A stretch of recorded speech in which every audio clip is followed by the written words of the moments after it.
Eu estou precisando me proteger, porque eu vou ter uma semana assim de fala intensa.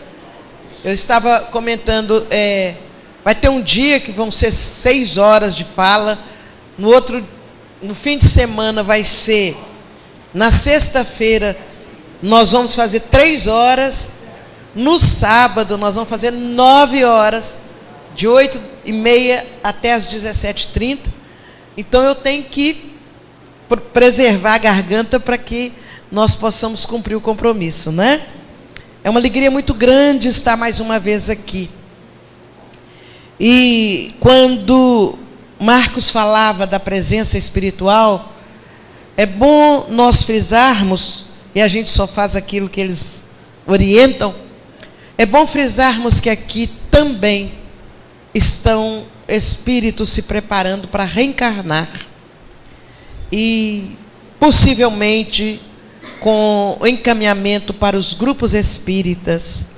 Então, aqui estamos não só como trabalhadores, mas como médiuns todos, para facilitar a compreensão, a aceitação da oportunidade de muitos espíritos, que possivelmente alguns estarão reencarnando, talvez até entre vocês mesmos, e que vão precisar certamente de muito apoio, de muita coragem, porque serão médiuns de uma era, de uma nova era, mas uma era também que vai exigir maior dedicação ainda. Não a luta que nós temos muitas vezes entre o equívoco e o bem, mas a luta vai ser muito intensa na implantação, na consolidação da implantação da luz. Então, é muito importante que nós tenhamos essa consciência. Estamos aqui como trabalhadores, mas também como médiuns. Médiuns, não só dos espíritos que trabalham conosco, mas também dos que vão reencarnar e que precisam dessa contribuição vibratória nossa. Hoje, pela manhã, os amigos espirituais me convidavam a buscar uma passagem do Evangelho que é muito importante. A pergunta inicial que eu faço para todos nós, para cada um sentir: quem sou eu? Enquanto membro da casa espírita, do grupo espírita, enquanto espírita, enquanto médium, quem sou eu?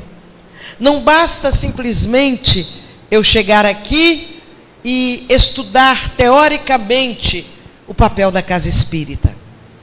Para isso não precisaria eu sair de Belo Horizonte para vir aqui, não.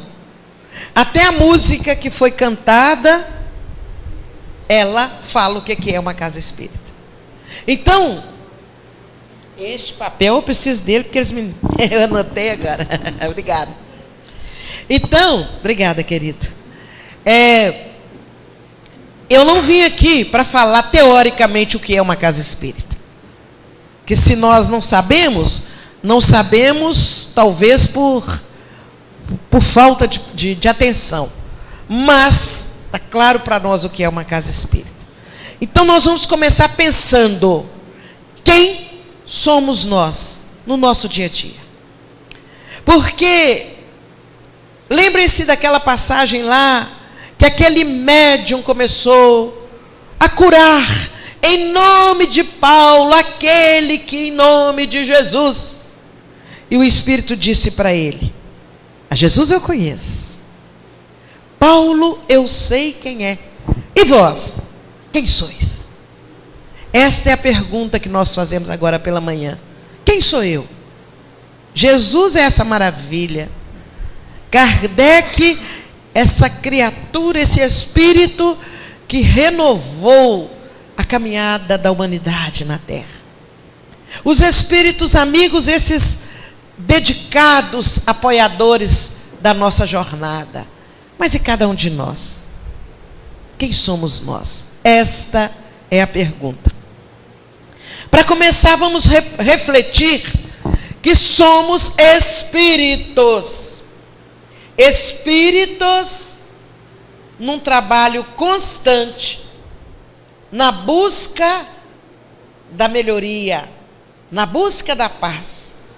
Espíritos que nos equivocamos no passado e que aceitamos, espontaneamente ou não, mas aceitamos, estarmos aqui nesta hora, na Terra, no Brasil.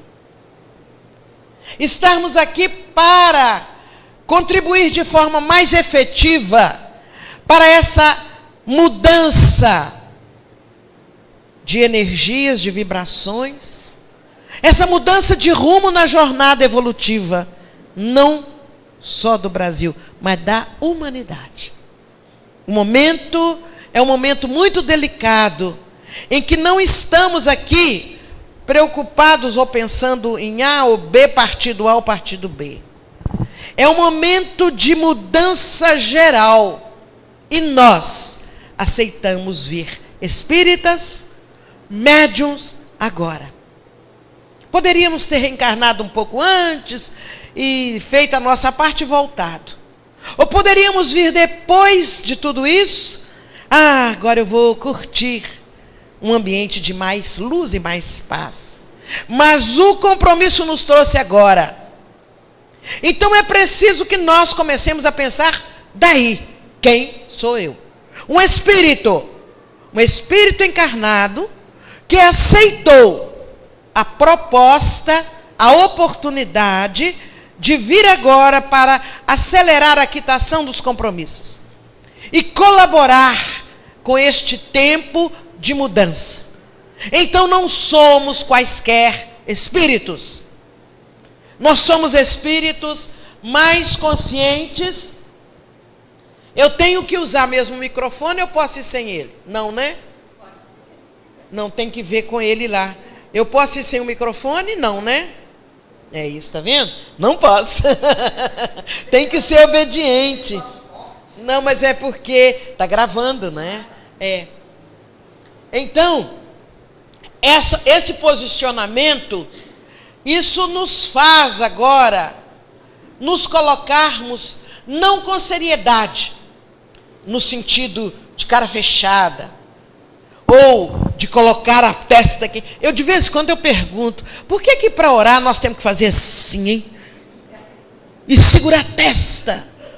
Parece que está com medo da testa cair, da cabeça cair. A gente segura, Senhor Jesus. Não, eu não estou falando na seriedade de gestos. Eu não estou falando na seriedade de fisionomia. Eu estou falando na seriedade de compromisso, de postura, de posicionamento, né? De saber dizer o sim, de saber dizer o não diante do compromisso. E aí os amigos espirituais, diante dessa posição, não estamos aqui por um acaso, eles me sugeriram hoje de manhã relembrar, no início do nosso trabalho de hoje, relembrar aquela passagem entre Jesus, os 12 e os 70. Desculpem o papelzinho, porque eu não tinha pensado nisso. E aí, eu acho muito bonitinha a ação dos espíritos. Aí veio assim, pega o Novo Testamento que você vai achar. Meu Deus, eu não gosto de falar nada sem dar fonte. Não devo. E agora? Como é que eu vou lembrar a cabeça dos ENTA, né? ENTA, 40, 50, essas coisas. A cabeça não vai lembrar. E aí eu peguei o Novo Testamento. E aí eu abri assim, caiu na página. Eu falei, que beleza. Ué, então o resto. E achei. Achei, está aqui. Se vocês depois quiserem anotar para lerem, porque é muito interessante essa passagem, nós vamos encontrar em Lucas, capítulo 9, de 1 a 6. Jesus convida os 12 a sair ao trabalho. Ele faz recomendações lindas, que eu acho que todos nós deveríamos, de quando em quando, reler a recomendação que ele faz. Ele sugere que eles possam ir de 2 a 2. E tem uma explicação nisso. Quando você viaja meio que escoteiro, você tem que ter muita vigilância para não se distrair no caminho com o que não é o grande objetivo. Ele recomenda que não se preocupe com roupa, que não se preocupa com mala, bagagem. E ele vai falando, ele vai falando. É muito bonita a passagem. Se a gente ler, nós vamos, ou reler, nós vamos lembrar o que é que nós temos que nos despojar para poder fazer o nosso trabalho. Mas ele faz também uma coisa muito importante. Ele delega a eles a oportunidade de ir em nome dele. Em meu nome. Curem em meu nome. Adentrem as casas em meu nome. Isso é muito sério. A responsabilidade, o compromisso de que nós não somos os tais. Nós não somos os médiuns que chegamos e somos instrumentos de fenômenos. Nós trabalhamos em nome de Jesus. Aí depois de Lucas 9, 1 a 6, nós vamos encontrar em Lucas 10, de 1 a 16, ele convida também outros 70. Quem eram esses 70? Eram aquelas pessoas que, entusiasmadas, iam onde Jesus ia falar. Lá estavam eles. Isso acontece às vezes nas nossas casas. Pessoas que vêm, e vêm um dia, vêm 2 dias, vêm 3 dias, e que vêm, assistem, ouvem e vão embora. E Jesus então chama esses 70. Eles foram se tornando tão assíduos que Jesus delega também a eles a oportunidade de ir em nome dele também e curar os enfermos, esclarecer os ignorantes, tudo o que fosse necessário, que eles fossem também de 2 em 2 e se distribuíssem pelas regiões ainda distantes, onde Jesus não tinha chegado pessoalmente, e que eles, em nome de Jesus, pudessem fazer o mesmo. Então vejam, ele delegou aos 12, ele delegou aos 70. Aí, novamente, Lucas 10, de 17 a 20. Vocês viram que eu trabalhei hoje de madrugada, né? Lucas 10, 17 a 20. Eles voltam tão, os 70, eles voltam tão entusiasmados com o trabalho que fizeram, com o fenômeno. E eles começam, mestre, a gente mandava, levanta e anda, as pessoas levantavam e andavam.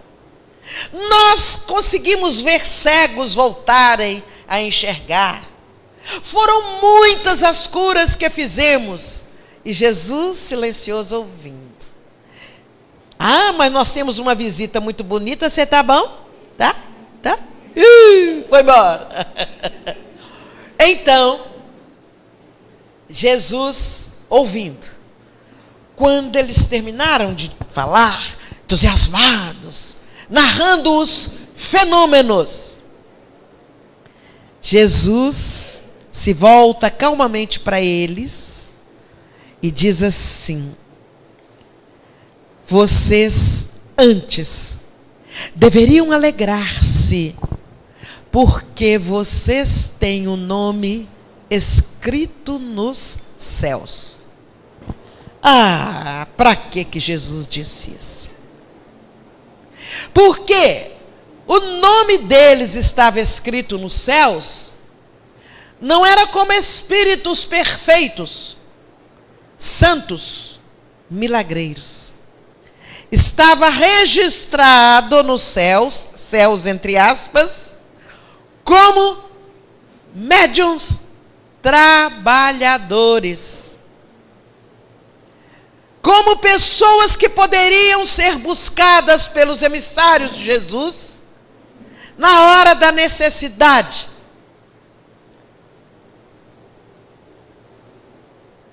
Eles ficaram olhando e entenderam tudo errado, Marcos. Eles entenderam, não, mas então nós já viramos santo mesmo. Nosso nome está escrito nos céus. Olha a sutileza, olha a responsabilidade. E aí já ninguém aguentava aquelas criaturas mais. Aqueles 70, eu imagino, isso aí é por minha conta, não está no Novo Testamento. Eu imagino, eles deviam estar andando até diferente assim, né? Meu nome está no céu, você me respeita, viu? O tempo, e eles continuaram, eles chegavam nos encontros de Jesus, e chegavam, né? Aí Jesus começou a falar mais intensamente sobre as responsabilidades dos médios. E Jesus dizia assim, olha, para alcançar o reino de Deus, é preciso beber do cálice que eu bebo. É preciso fazer das coisas que eu faço. Para fazer das coisas que eu faço, é preciso sofrer a injúria, as incompreensões. E Jesus foi falando. É um trecho muito bonito. E aí, João, capítulo 6, versículos 60 a 68. Aqueles 70 perceberam que Jesus não os estava jogando incenso neles. Eles são. Jesus estava falando na importância do momento. Olha o que eles dizem, João 6, 68 ou 60. Duro é esse discurso. Quem é que pode aguentar? São palavras que estão no Novo Testamento. Não, eu não estou tirando de lá. Não estou tirando da minha cabeça, está no Novo Testamento. Duro é esse discurso. Quem é que pode aguentar? Aí eles começaram a perder o entusiasmo. Eles começaram a arredar. E aí, um dia faltava um ou dois. Daí uns dias, mais alguns, eles já não queriam saber, afinal de contas, isso que será que ele é mesmo o Messias? Aí começou a dúvida. E eles foram afastando, afastando. E Jesus se volta para os 12. Se volta para os 12 e diz assim: e vocês? Não vão também? Aliás, ele faz uma pergunta antes. Ele diz assim: onde estão os outros? E Pedro responde: se foram, Senhor. E aí vem a nova pergunta: e vocês? Não vão também?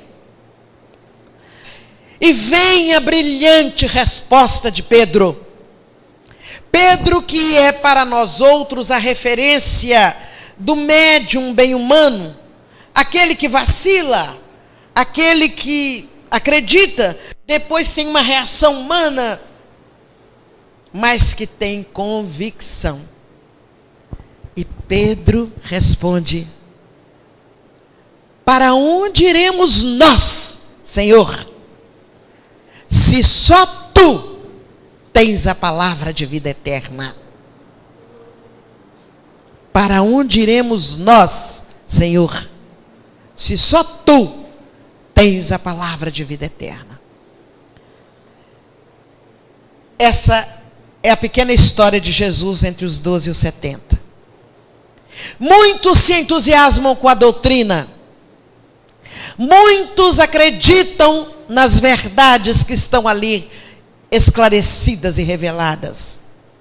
Muitos se posicionam entusiasmados diante das verdades que ela oferece para nós. Mas são poucos ainda aqueles que assumem com clareza os compromissos que ela, por consequência do esclarecimento, nos oferece. A doutrina espírita não é uma simples religião de crentes. E quando eu falo crentes aqui, eu não estou falando crentes, seguidores de algum ramo religioso. Eu estou falando em crentes, aqueles que acreditam. A doutrina espírita, ela está disponível para os que são convictos, não para os crentes. O Evangelho segundo o Espiritismo, capítulo 17, item 4, fala daqueles que acreditam nos espíritos, acreditam na presença deles, acreditam tanto que se o Marco passar na frente da casa deles, eles falam assim: você está indo lá hoje, Marco? Nem pergunta, nem fala o nome para não se comprometer. Aonde? Lá onde você vai? Você está indo? Tô. Você reza lá para nós, viu? Pede lá para nós. Acreditam. São crentes. Mas a convicção é aquela que nos promove a coragem de sair de nossa casa, muitas vezes de abrir mão de certos confortos, de certos eventos da família ou amigos e assumir o compromisso. A doutrina espírita, então, não é uma simples religião para crentes. Ela é uma doutrina para os convictos, para os 12. Para os 12. Aqueles que ficaram até o final e Pedro diz: para onde iremos nós, Senhor, se só tu tens a palavra de vida eterna? Então, esse momento inicial, eu estou assim deixando para cada um de nós, eu me incluindo, para a gente poder refletir. Eu estou entre o grupo dos 70 ou dos 12. Eu ainda, de vez em quando, eu caio fora, escorrego, vou embora, brigo, me melindo, fico chateada. Belém, nunca mais fico de bem, estou de mal. Por que é que você saiu daquela casa? Ah, porque eu não suportava o tom de voz do dirigente da casa. 70, está entre os 70. Não estou criticando quem sou eu. Eu corro o risco de, no momento de vacilo, ficar entre os 70. Então, eu não estou criticando, eu estou analisando. 12, ficar entre os 12. São aqueles que sabem que tem que tomar o cálice amargo que Jesus tomou. São aqueles que sabem que tem que passar pelas experiências da incompreensão, das críticas, da intolerância, do trabalho muitas vezes difícil, das dificuldades que são criadas na família para impedir que a gente chegue. Essa situação está para os 12. Para os 12 que vão entendendo que, por mais que tenhamos que enfrentar dificuldades, elas não existem por um acaso. Dificuldades que nós conquistamos no passado, nas reencarnações passadas, e que hoje aqui estamos, com a belíssima oportunidade de estarmos reencarnados num tempo como o de agora, como médiuns espíritas, aqueles que são capazes de ter consciência. Tomara que todo o movimento espírita estivesse no grupo dos 12, mas a gente sabe que ainda não. Aqueles que vão tendo consciência do seu papel. E eu repito, pelo amor de Deus, não é de ficar de cara fechada, eu sou espírita consciente. Por favor, bom dia, boa tarde. Pelo amor de Deus, para com isso. A doutrina espírita é uma mensagem de alegria e de paz. A doutrina espírita é aquela que nos convida a estarmos no mundo sem que o mundo seja dono de nós. Que nós usufruamos daquilo que o mundo oferece, sem nos tornarmos dependentes, viciados nas oferendas do mundo, mas que nós tenhamos consciência do nosso papel. Então, quando eu comecei perguntando quem sou eu, era exatamente chegando neste ponto. De que lado estou? Eu sou espírita no sentido profundo? Ou eu estou apenas sassaricando no movimento espírita? Eu vou aqui, eu vou ali. Aqui eu não gosto do dirigente. Eu não gosto da sala que não tem ar-condicionado. Ali eu não vou por causa disso. E o tempo vai passando, vai passando, vai passando. E eu não assumo o meu compromisso. Eu deixo passar a oportunidade. E o tempo é um tempo que está passando rápido, é um tempo muito claro de compromissos. É um tempo que não deixa dúvidas para nós. Nós precisamos agir.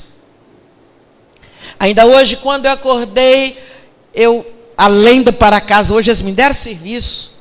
Não se esqueça, vibração para Brasília. Imediatamente eu peguei o WhatsApp, o telefone, e no WhatsApp para a família nossa lá da Casa Espírita. Por favor, intensifiquem as vibrações e as preces para Brasília. Porque nós não estamos aqui para passear. Nós não estamos aqui fazendo piquenique aqui na Terra. Nós somos corresponsáveis por tudo o que está acontecendo.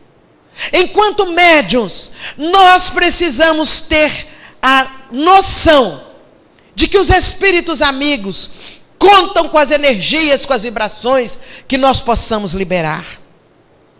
Quando a gente lê, por exemplo, o livro Brasil, Pátria do Evangelho, Coração do Mundo, nós vamos ver lá aquela passagem linda, em que, no momento certo, Tiradentes, o espírito Tiradentes, utiliza a mão da princesa Isabel, médium, não era espírita, mas era médium, que tinha suas vibrações de amor.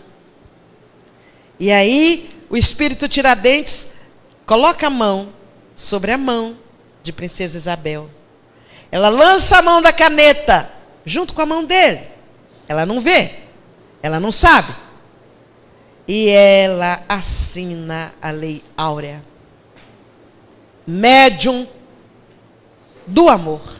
Médium do planejamento dos amigos espirituais. Então, quando eles dizem, não se esqueça de Brasília, ele está falando que ali está cheio de médiuns, alguns distraídos.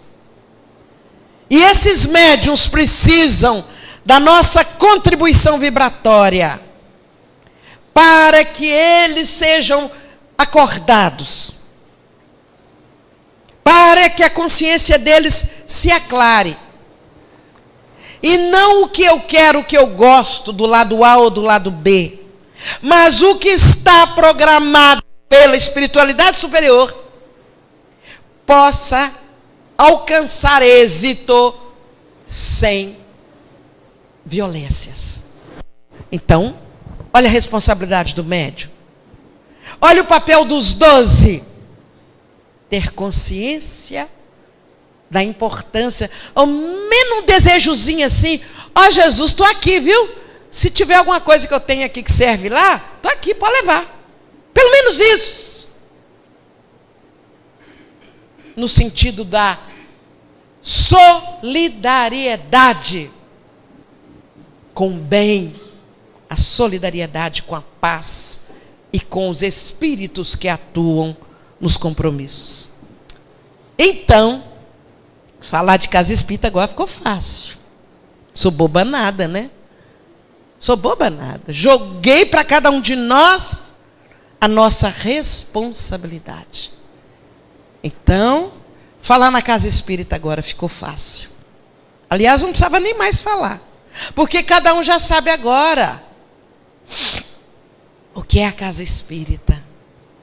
É o ponto de encontro de almas comprometidas.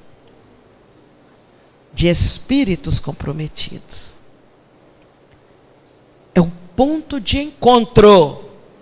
Então, na casa espírita, a gente vem aqui, não é para ser médium, ser espírita só aqui dentro, não. A gente vem aqui se preparar para ser médium, ser espírita lá fora. Aqui a gente se instrui e se educa. E qual a diferença entre instrução e educação? Se você pegar a raiz das palavras, instrução, educação, lá na origem latina, da língua latina, instrução, instruere. Sabe o que significa lá, na língua latina?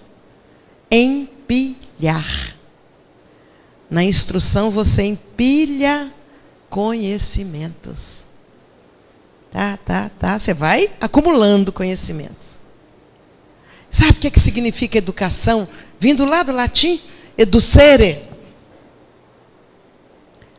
Sacar de dentro para fora. Como sacar de dentro para fora? O que significa então educação?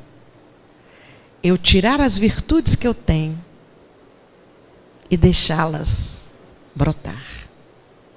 A verdadeira educação, eu não tenho pela orientação das pessoas, a instrução das pessoas. A verdadeira educação brota de mim mesma. Agora, eu busco no exemplo dos outros a oportunidade de me educar. Mas como é que é isso? Vamos pegar o exemplo simples de um pouquinho de semente. Eu tenho as sementes num pacotinho, eu deixo elas guardadas dentro de uma gaveta. Ficam lá guardadas. Elas não perdem a sua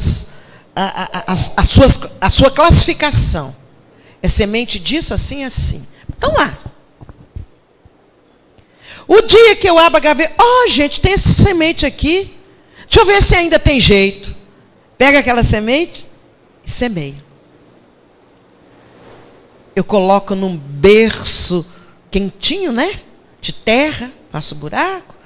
Para mim, não é cova. Cova é de morte. Eu prefiro berço de vida. Então eu ponho lá a semente no berço, cubro, elas ficam quentinhas, no calorzinho da terra. Aí elas começam a se assanhar lá debaixo da terra. Ai, que saudade da luz! Aí elas começam a romper, brota, vem o caule, vem... e brotaram. Vocês acreditam que as virtudes que nós temos, somos filhos de Deus, portadores de virtudes, das qualidades de Deus? Se tivesse gente fazer um exame de DNA, ia achar as qualidades de Deus em nós. As virtudes estão em nós. Tanto assim que tem hora que a gente fala assim, nossa, eu não sabia que eu tinha tanta paciência, mas na hora assim, eu não sei de onde veio, mas eu tive uma paciência. É porque está na gente. Está em nós. A paciência, o amor, a tolerância, está tudo aqui. Só falta as sementinhas que eu falei, estavam guardadas aqui. Estão aqui, esquecidas. E de repente eu vou deixando que essas sementes brotem. Eu as coloco no berço do coração. E elas têm saudade da luz. E elas buscam. É por isso que quando eu começo a estudar, a ouvir, a observar, eu começo a me modificar. casa espírita é esse berço que nos ajuda também a despertar as qualidades que nós temos. Que nos ajuda a tirar simplesmente do caixote lá, da gaveta onde elas estão, e eu dou uma dinamizada nelas. E aí, cada um faz dessas sementes aquilo que dá conta de fazer ou de que quer fazer. Então, educação não é dada pelo outro. O outro pode me dar motivação. O outro pode me dar exemplo. O outro pode me mostrar os caminhos. Mas a verdadeira educação é de mim para fora. Na casa espírita eu me instruo. Eu empilho conhecimentos. E no esforço de modificação, na conscientização de que eu não estou aqui por um acaso, na conscientização que eu sou filho de Deus e que eu tenho valores, eu vou me educando.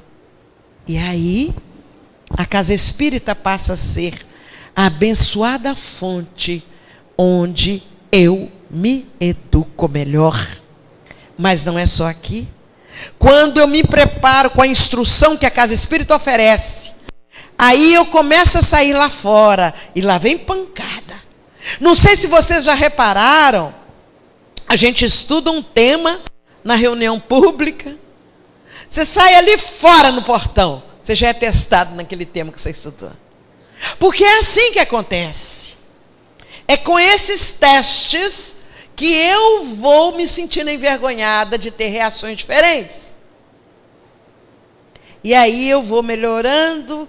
Primeiro, eu deixo de ter a reação, como eu disse, por vergonha. Eu deixo de ter a reação porque pode ter alguém me olhando. Outro dia mesmo nós dois fizemos a arte, atravessar a rua, ainda falamos, vamos dar a mão um para o outro, para o carro não se pegar, pega os dois. E cadê a Claudinha? Tá aí não, né? É a Claudinha, né? Hein? Lívia. Ela disse, não, foi a Cláudia que falou assim, e eu estava do outro lado olhando vocês dois. Kátia. Aí nós achamos que estava sozinhos. Demos a mão, falou, vamos dar a mão? Vamos. Vai atravessar. E a Kátia falou, pois é, eu estava observando vocês dois. Fazendo arte. Em vez de atravessar na faixa, atravessaram para economizar a perna. Nós ficamos com carão, olhamos um para o outro, a cara sem graça. Né? Então, como nós temos que dar o exemplo, a gente começa a agir diferente.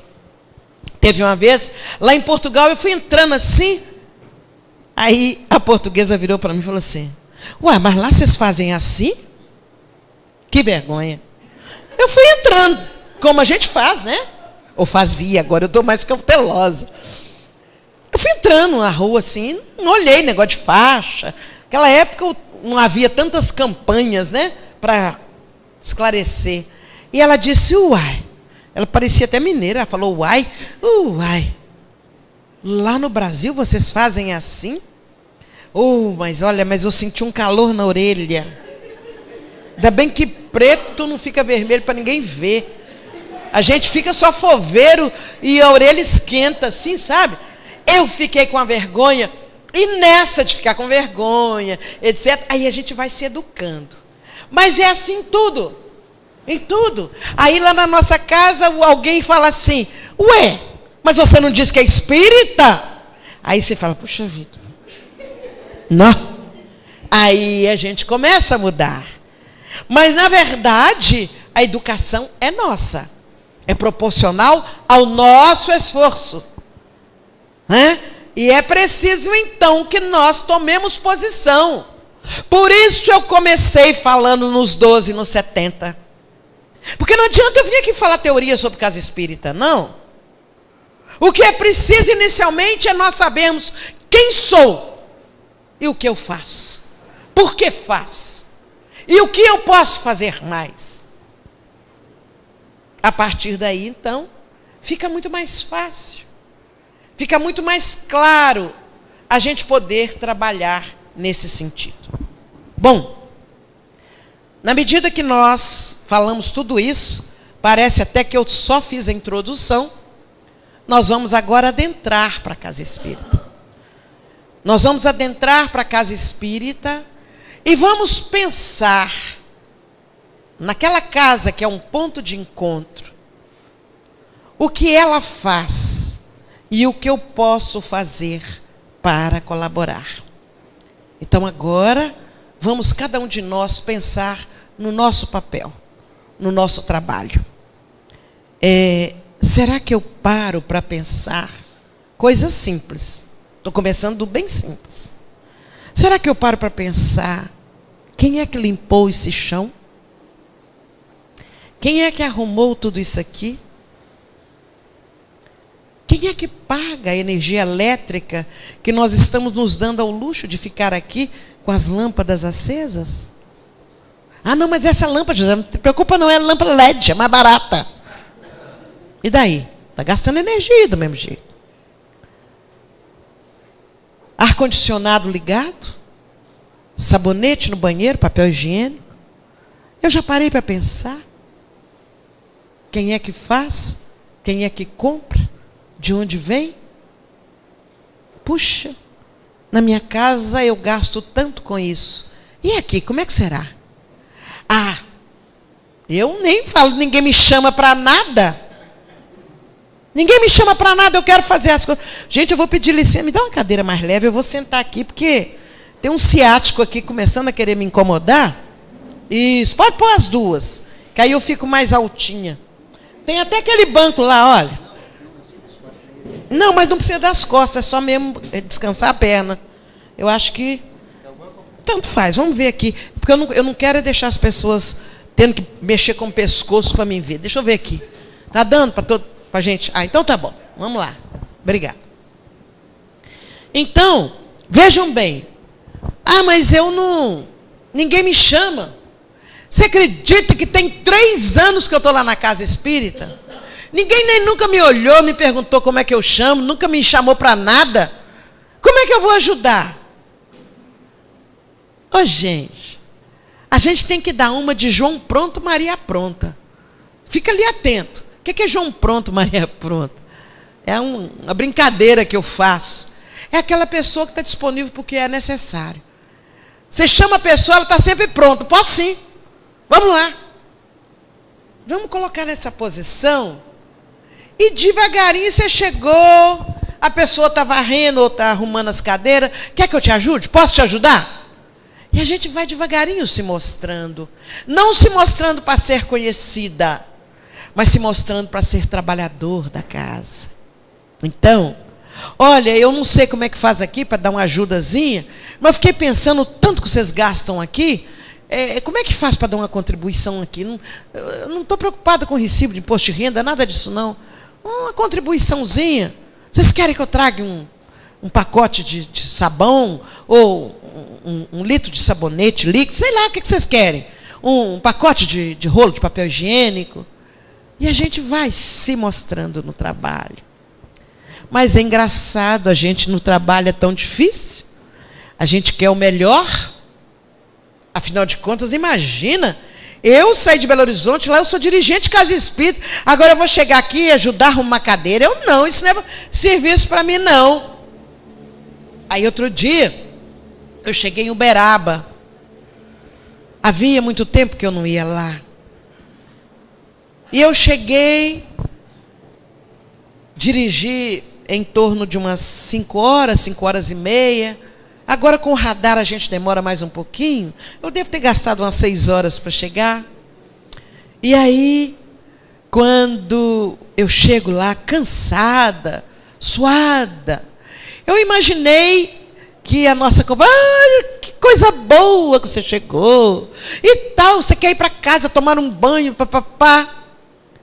Quando ela me viu na porta, ela disse: ô Ju, que bom que você chegou, pega aí o pano, limpa essas cadeiras para mim. Eu? Pois não. Aí comecei a limpar a primeira cadeira. Que coisa, né? Ela nem perguntou se eu queria um banho, um banheiro. Puxa, nossa. Aí eu escutei como se fosse uma trovoada dentro da minha cabeça. Limpa com amor. Eu levei um susto. Levei um susto. Voltei na primeira cadeira. Oh, minha cadeira linda, Deus te abençoe. Que você possa receber quem vai assentar-se aí, com todo amor, com todo carinho. Que você possa oferecer as energiazinhas fraquinhas que eu trouxe de Belo Horizonte, que eu vou deixar aqui com você, ó. Você oferece para quem sentar aqui. Aí eu fui. Mas eu estava meio cansada, pressão alta. Aí quando foi chegando lá, graças a Deus, só faltam mais 2 filas. Ai, assim, né? Já com amor, mas achando que eu estava cansada. Ela vira para trás. Ju, aproveita que você está acabando e limpa os bancos todos lá de fora para nós. Ok. Eu não tinha percebido que com aquele gesto simples de limpar, eu estava proporcionando algo de vibratório para aqueles que iam também chegar mais cansados do que eu, iam assentar-se ali. Eu estava sendo médium para criar conexão na limpeza, eu criar conexão com os espíritos renovadores, curadores, aqueles que iriam aliviar a alma, a mente, o corpo das pessoas que iam ali se assentar. É a importância da conscientização. Por isso que eu disse que de vez em quando a gente sai dos 12 e cai nos 70. Porque houve um momento que eu me deixei levar pelo personalismo. Ainda bem que eu não falei. Os espíritos caridosamente me ajudaram logo a me reposicionar. E eu então, aqui eu sou médium. Médium da caridade e médium do amor. Eu estou falando para vocês que cada um de nós, ao chegarmos na casa, sejamos médiuns da caridade e do amor. Ao adentrarmos a casa espírita, discretamente, não precisamos fazer mesura, não. Oh, espíritos amigos, estou aqui, viu? Não precisa disso, não. Mentalmente. Espíritos amigos, obrigada. Estou aqui. Agradeço o amparo que eu recebo, mas me coloco à disposição para o que for necessário. Acabou. Já está em trabalho. Já está na sintonia com a casa. Quando a gente entra em trabalho, você não tem nem tempo de ver que o outro fechou a cara, que o outro torceu o nariz, que o outro falou não sei o quê, porque você já entra na faixa do trabalho de amor, do trabalho consciente. Então, começa desse ponto. A postura de cada um de nós diante da casa espírita, ela é nossa mesmo. Que a gente fala assim, a minha casa espírita, ela é nossa. Mas ela é nossa para ser zelada por nós.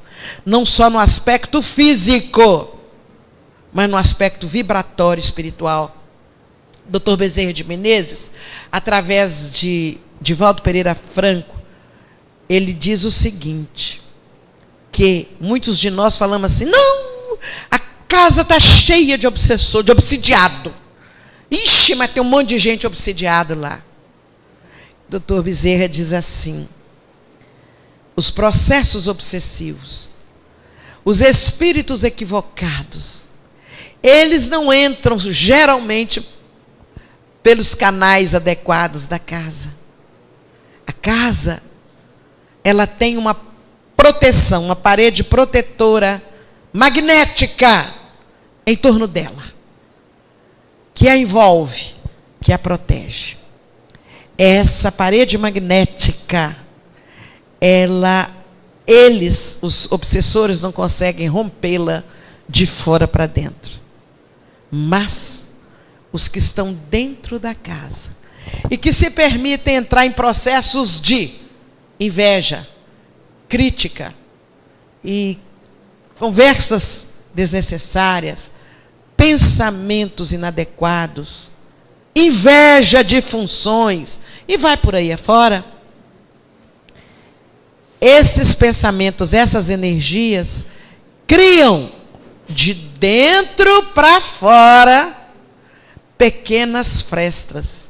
E é através delas que os obsessores entram. Dr. Bezerra que diz isso. Então, o espírito em equívoco que entra a casa, é claro que tem aqueles que adentram nas mãos dos espíritos amigos para serem tratados e esclarecidos. Mas aqueles que entram com o objetivo de perturbar, eles não invadiram a casa.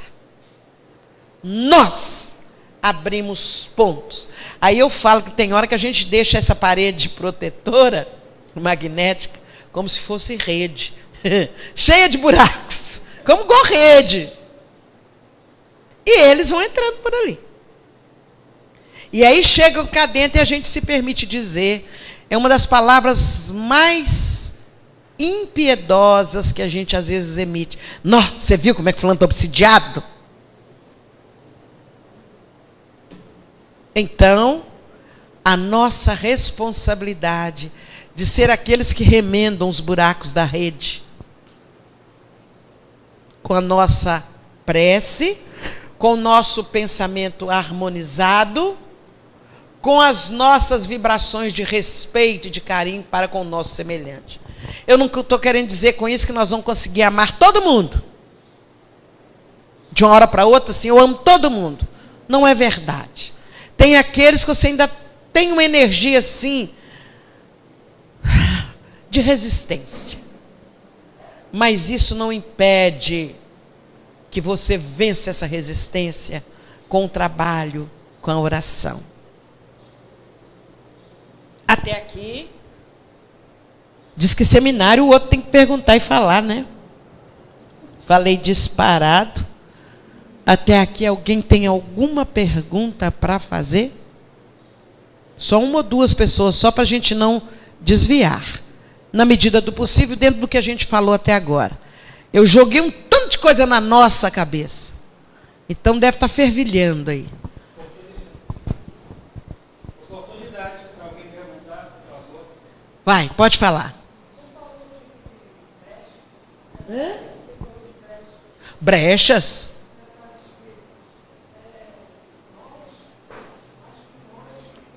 Pergunta curta.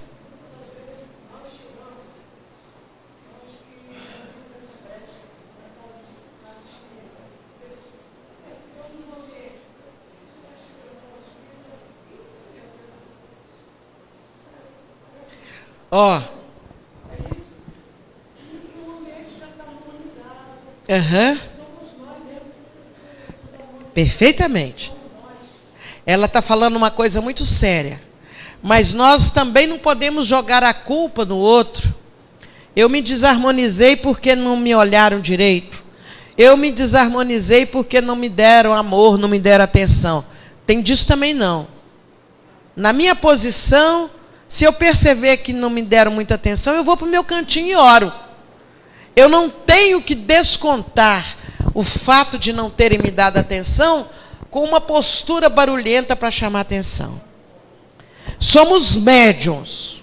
E quando às vezes eu tenho uma reação, os espíritos barulhentos aproveitam a minha reação de ciúme, de impaciência, de insatisfação e agem através de mim.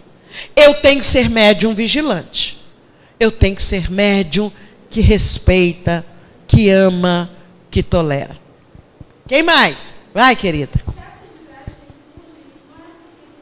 Desculpa, eu não estou ouvindo. Repete. Essas brechas surgem, não é porque esses espíritos também precisam ser acolhidos, esses que entram pela brecha.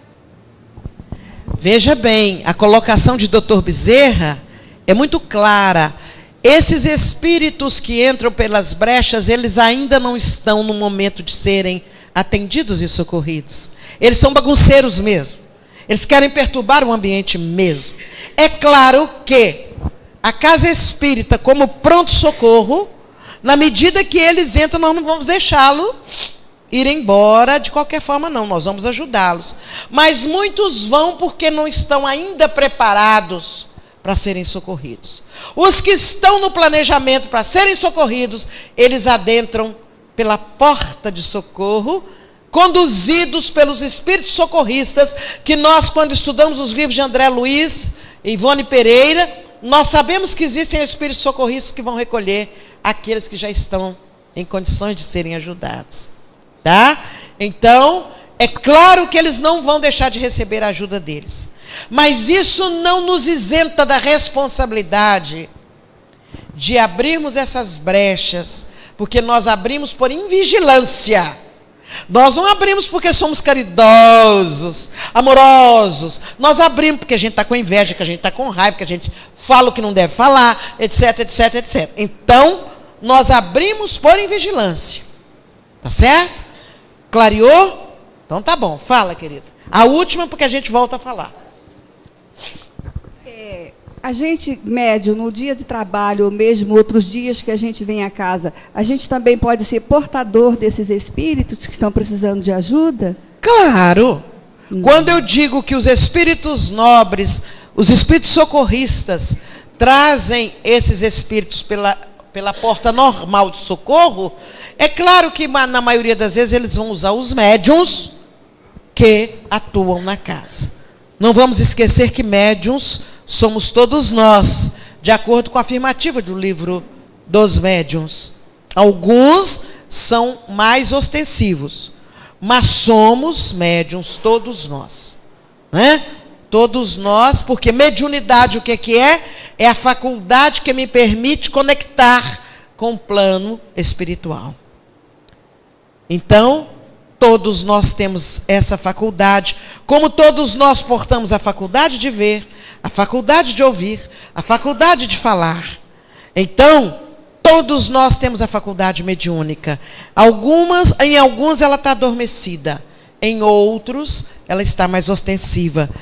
A mediunidade, a única diferença que ela tem das outras faculdades é que ela tem a sua base na estrutura orgânica dos médiuns, através do sistema nervoso.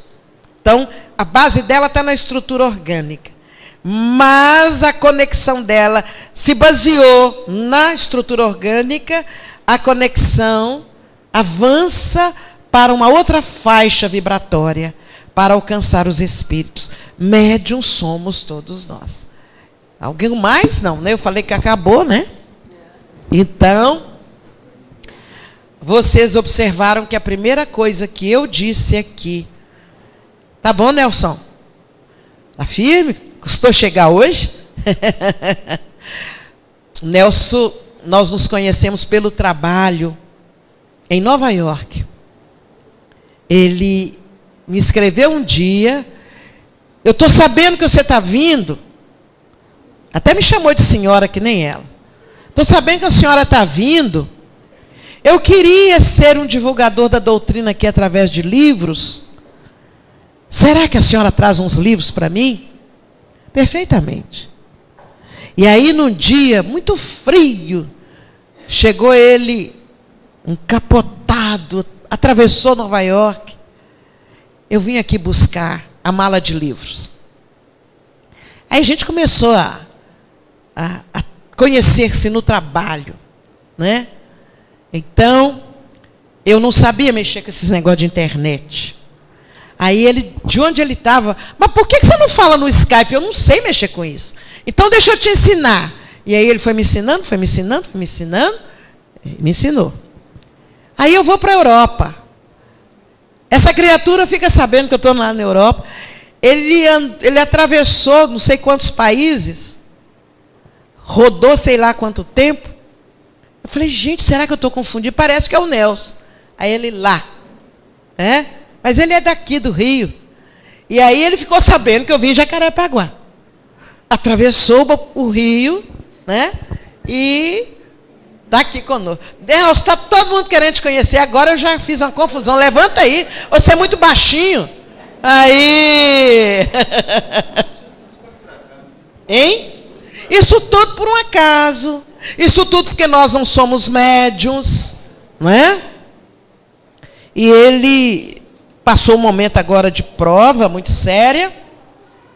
em que ele disse assim: Joselma, eu estou com um negócio assim, assim. Eu de lá pensei, ai, ai, ai, ai, ai. Lá vem complicação. Vai fazendo os exames. Vai fazendo. Joselma, um negócio complicou para o meu lado. E aí eu falava: você já falou com sua mãe, com seu pai?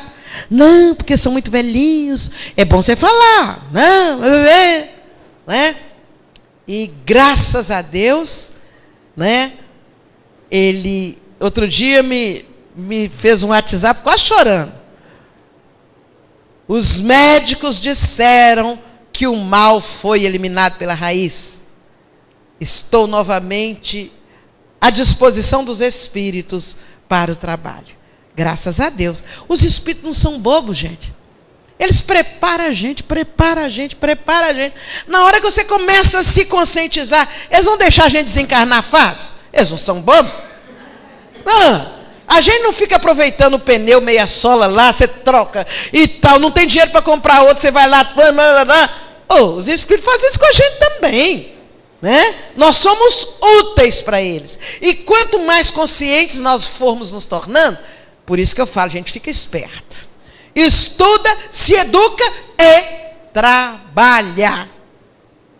Porque enquanto trabalhamos, em qualquer lugar que nós estivermos, nós vamos ser instrumentos dos amigos espirituais, para a palavra boa, para o olhar que acalma, para um gesto que sensibiliza, e isso vai tocando as pessoas.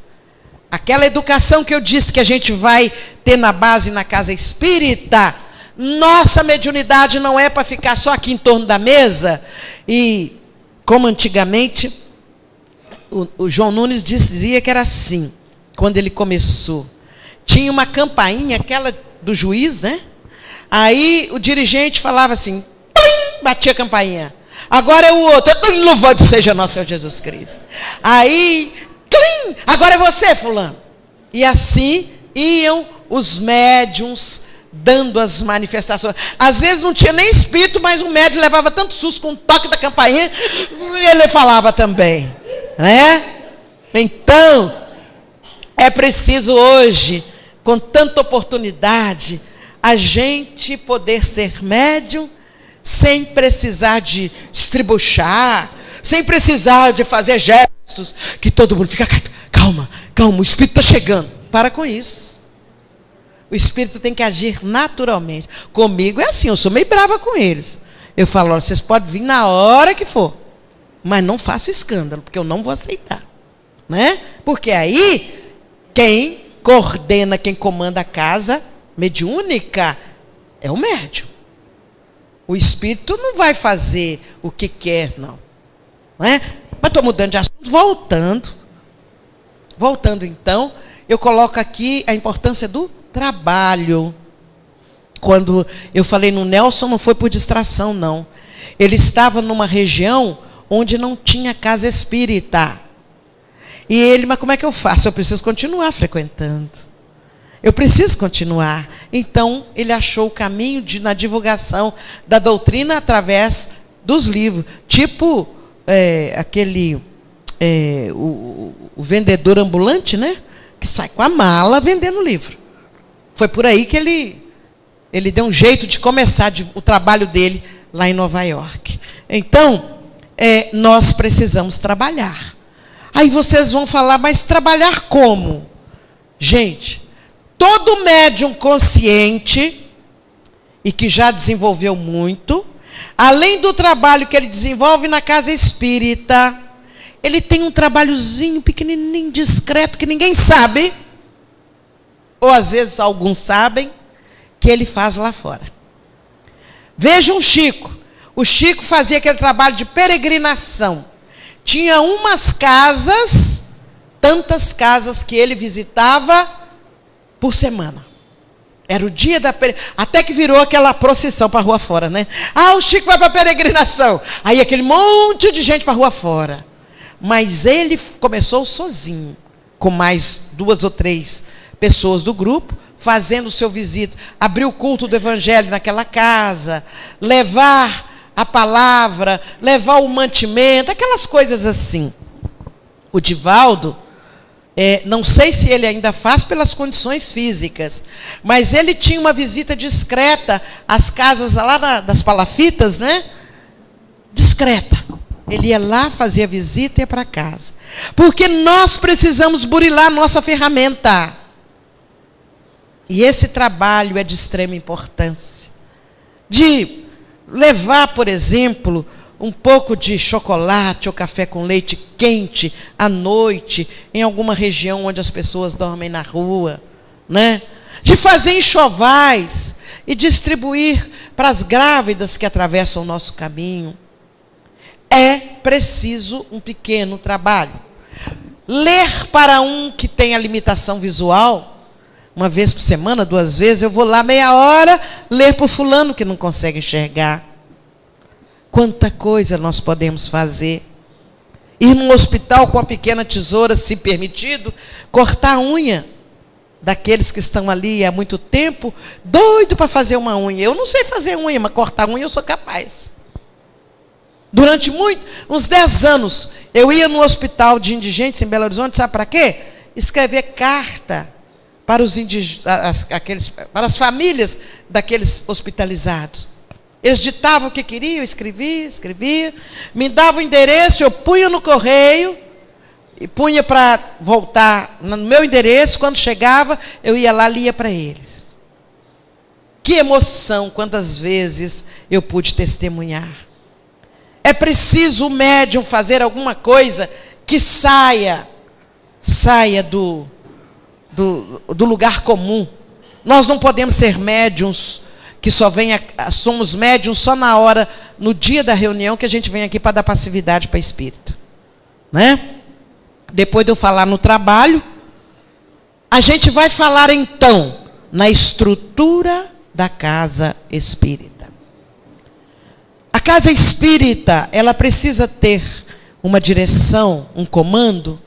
Não é porque fulano é melhor do que o outro. Geralmente, aquele que assume o comando, ele assume por compromisso. Aquele compromisso que eu falei lá atrás, que vem lá do passado. Então, não é porque ele é melhor, não é porque ele é bonzinho, é porque ele tem compromisso.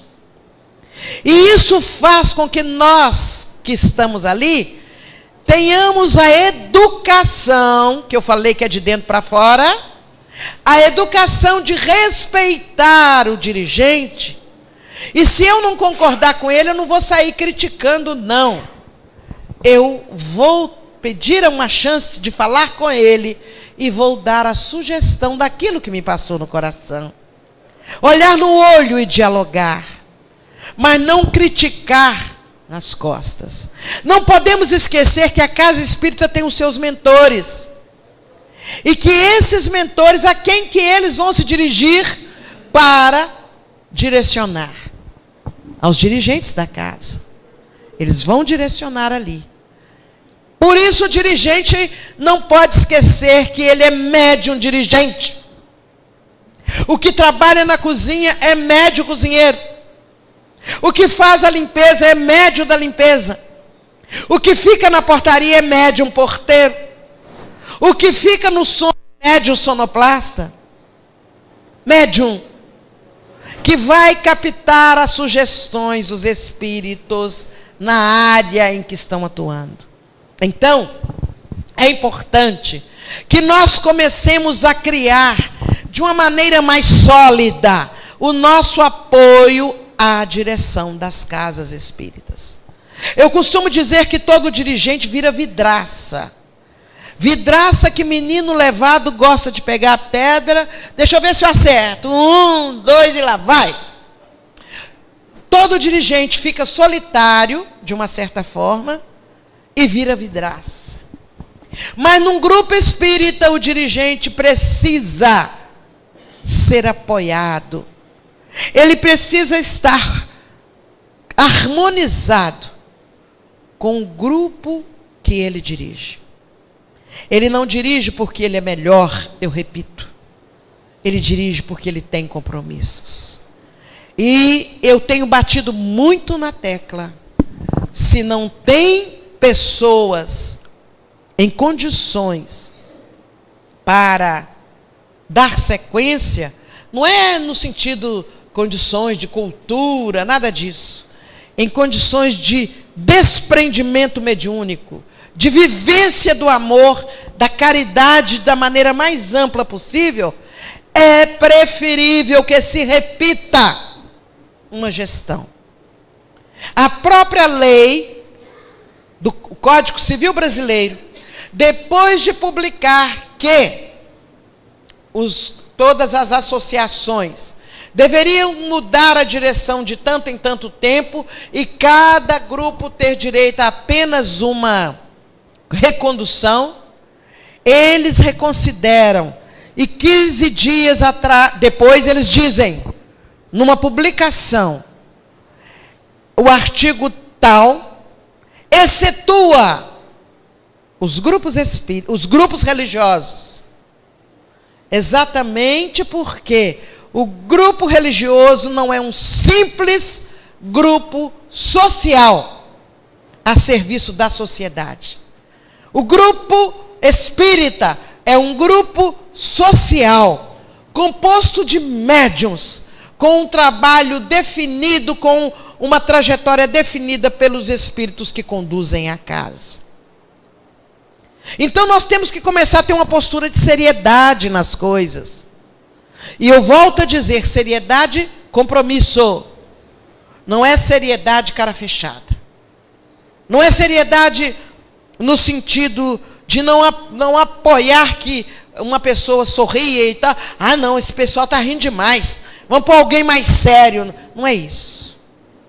Nós precisamos ter consciência do nosso papel. E cada um faça o seu papel. Uma casa material, ela não é construída só a partir do telhado. Ela tem a base, ela tem as paredes, tem as janelas, os vidros.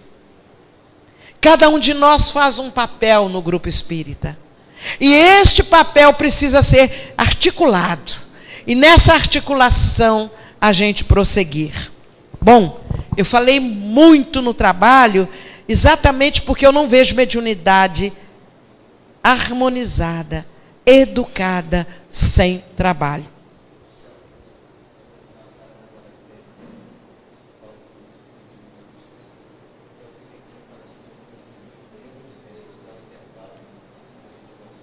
Que falta de graça, ele falou até sem microfone.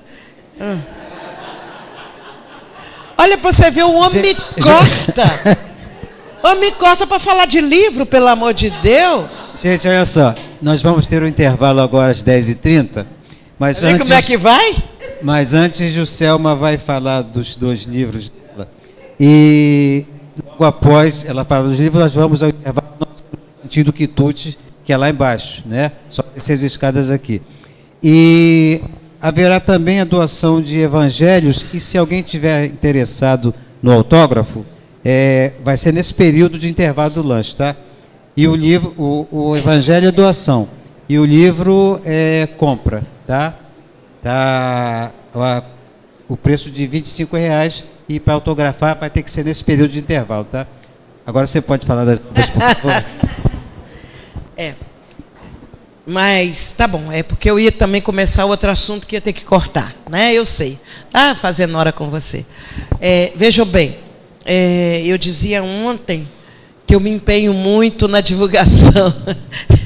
Olívia, eu passo aperto com vocês demais, né? Eu me empenho muito na divulgação do Evangelho segundo o Espiritismo. Não é por fanatismo, não. É porque feliz daquele que tem à altura das mãos um Evangelho segundo o Espiritismo para abrir e ter um trecho de consolo, de esclarecimento, de justificativa. Então, eu sempre procuro, eu distribuo o Evangelho com motoristas de táxi, de tempos em tempos, dentro de uma campanha planejada, não é? Vocês vão falar, mas por que com o motorista de táxi? Porque ele fica, às vezes, muito tempo parado. Enquanto ele para, ele tem a oportunidade, se quiser, de pegar o Evangelho e fazer uma leitura. E o objetivo dos espíritos que nos intuíram isso é um objetivo muito claro. colaborar com a limpeza psíquica da cidade. Se eu tenho um motorista aqui lendo um trechinho, tem outro do outro lado lendo um outro trechinho, o grupo espírita, o grupo evangélico, o grupo católico, se cada um está no seu cantinho, fazendo a sua oração, a sua leitura, ouvindo a sua música suave, isso vai contribuindo para fazer uma harmonização, uma limpeza. O nome que os espíritos usaram foi esse mesmo, limpeza do psiquismo da cidade. Para diminuir as violências, diminuir as dores morais. A gente pensa que não ajuda, mas ajuda. Então, além desse trabalho com o táxi, eu encontrei esse amigo em São Paulo, que ele, graças a Deus, tem um recurso financeiro que ele usa para o bem. Então, ele quando acaba uma edição, ele faz 10, 15 mil evangelhos, acaba aquela edição, ele começa outra, manda fazer outra. E ele então já me deu muito desse evangelho, que eu redistribuo nas casas, e ele não é um evangelho para nós que já estamos acostumados com o da febre, com aquelas palavras, né? Ele é um evangelho mais coloquial, mas os textos, o tema não saiu nada, viu, gente, do tema do Evangelho segundo o Espiritismo. Mas a linguagem é mais coloquial, ela se dirige assim, você, tal, tal, tal. Isso, para aquele que não dá conta de ler muito, ele consegue entender mais. E depois ele tem acesso, né, ao Evangelho da FEB, ou o Evangelho do Leon Denis, que tem uma estrutura de linguagem mais elaborada. Então, a nossa sugestão é assim, quem tem alguém que possa levar para dar, leve e dê. Dê para alguém, porque nós vamos multiplicar isso, né? Se vocês fazem parte de um grupo, eu não sei se o que eu trouxe dá para isso, mas se alguém quiser mais uns 3 ou 4, dá para levar? Dá. Você não sabe, né? Então tá.